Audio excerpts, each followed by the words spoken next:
question, 13th question, that is state and prove addition theorem of probability. இது வந்து ரொம்ப சிம்பிளான ஒரு சின்ன தியரம்.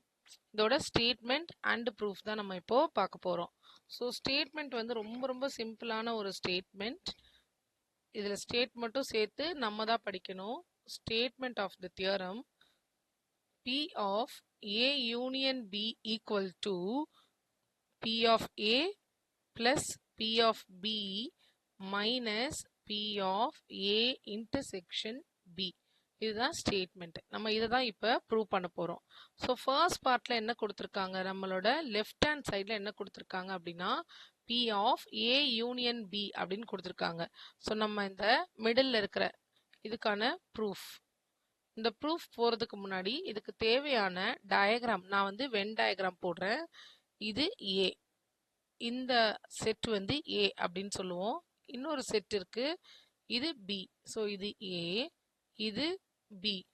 இப்போ நம்மளோட லெஃப்ட் ஹேண்ட் சைடில் இருக்கிற A யூனியன் B அப்படின்றத நம்ம இதில் எடுக்க போகிறோம்.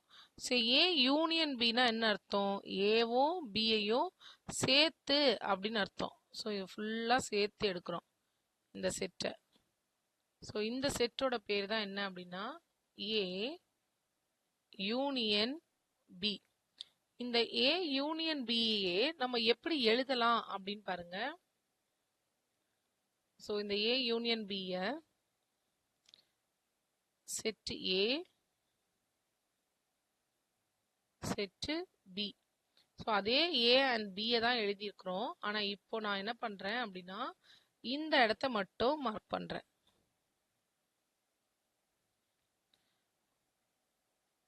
இப்போ அந்த பார்ட் என்ன அப்படின்னா வெறும் B பார்ட் மட்டும் இருக்கு. B பார்ட்ல A பார்ட்ல லைட்டா கூட இல்லை. ஏன்னா அந்த இன்டர்செக்ஷன் ரெண்டுத்துக்கும் நடுவில் இருக்குல்ல, அந்த இன்டர்செக்ஷனையும் நம்ம கவர் பண்ணாம எடுத்திருக்கோம். இதை எப்படி எழுத முடியும், இந்த A அண்ட் B இந்த ரெண்டையும் சேர்த்து எழுதணும் அப்படின்னா எப்படி எழுதலாம்னா A அங்க மேல வந்து எல்லாமே ஷேட் பண்ணிட்டோம்.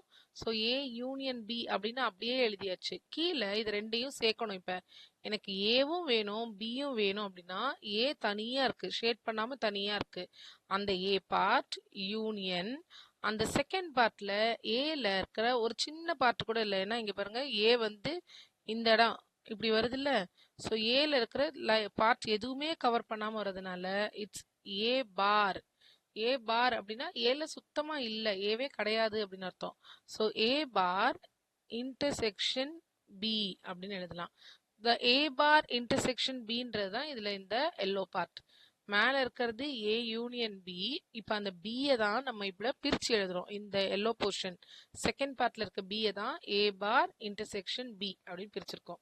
இப்போ நம்ம இங்க ப்ரூஃப்க்கு போயிடலாமா. ஸோ A யூனியன் Bயை நம்மளால எப்படி எழுத முடிஞ்சிச்சு, A தனியா ஏன்ற செட்டு பிளாங்கா இருக்கு அந்த செட்டு யூனியன் அண்ட் அந்த எல்லோ கலர் செட்ல வந்து ஏவே இல்லை, அதனால A பார் இன்டர்செக்ஷன் B அப்படின்னு பிரிக்க முடிஞ்சது.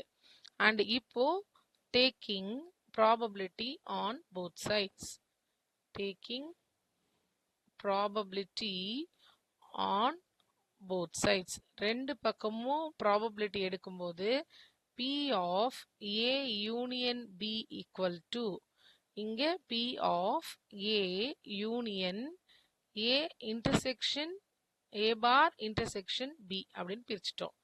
இப்போ பை யூசிங் தியரம் இங்க இருக்குல்ல இந்த யூனியன், இப்ப ரெண்டு செட்டா அதை பிரிச்சுக்கலாம். ஏன்றது ஒரு செட்டு, செகண்ட்ல இருக்கிறது ஒரு செட்டு. யூனியன் அப்படின்னா பிளஸ்ன்னு அர்த்தம், இன்டர்செக்ஷன் அப்படின்னும் போது மல்டிப்ளிகேஷன். ஸோ அப்ப நான் அந்த யூனியனுக்காக என்ன பண்றேன், இதை P ஆஃப் A பிளஸ் அந்த யூனியனுக்கான பிளஸ் இது P of A bar intersection B அப்படின்னு நம்ம ஸ்ப்ளிட் பண்ணிட்டோம்.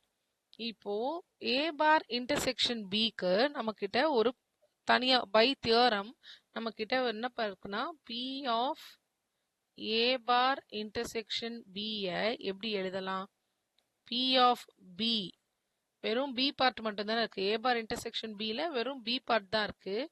Bல இருந்து எதை சப்ட்ராக்ட் பண்றாங்க, A இன்டர்செக்ஷன் Bயை சப்ட்ராக்ட் பண்றாங்க. which means இங்க வரைகிறேன்.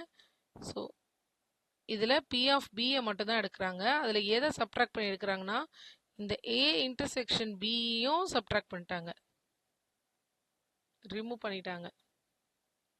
ஸோ இது வந்து A பார் இன்டர்செக்ஷன் B. இந்த A பார் இன்டர்செக்ஷன் Bன்றது இந்த ஃபுல் Bலேருந்து இந்த ஃபுல் ரவுண்டு தான் B. அதில் அந்த நடுவில் இருக்கிற பிளாக், அந்த பிளாக்கை கட் பண்ணுறாங்க. That block portion is A intersection B. So இதை வந்து நம்ம எதுக்கு யூஸ் பண்ணிக்கலாம்? A பார் இன்டர்செக்ஷன் Bக்கு யூஸ் பண்ணிக்கலாம். இந்த போர்ஷனுக்காக, இங்கே இருக்குல்ல, இந்த போர்ஷனுக்காக இந்த எக்ஸ்பேன்ஷன். இது வந்து பை தியரம். இதுக்குன்னு தனியாக ஒரு தியரம் இருக்கு. நமக்கு இது இங்கே 5 மார்க்ல கேட்டதுனால அது எழுத வேண்டாம். இப்போ மேலே இருக்க P of A union B எப்படி இருக்கும்? P of A plus P of A bar intersection B. அந்த A பார் இன்டர்செக்ஷன் B தான் இந்த P of B minus P of A intersection B. நம்ம இதுதான் ப்ரூவ் பண்ணணும். Hence prove. இதுதான் நம்மளோட தியரம் ஸ்டேட்மெண்ட்.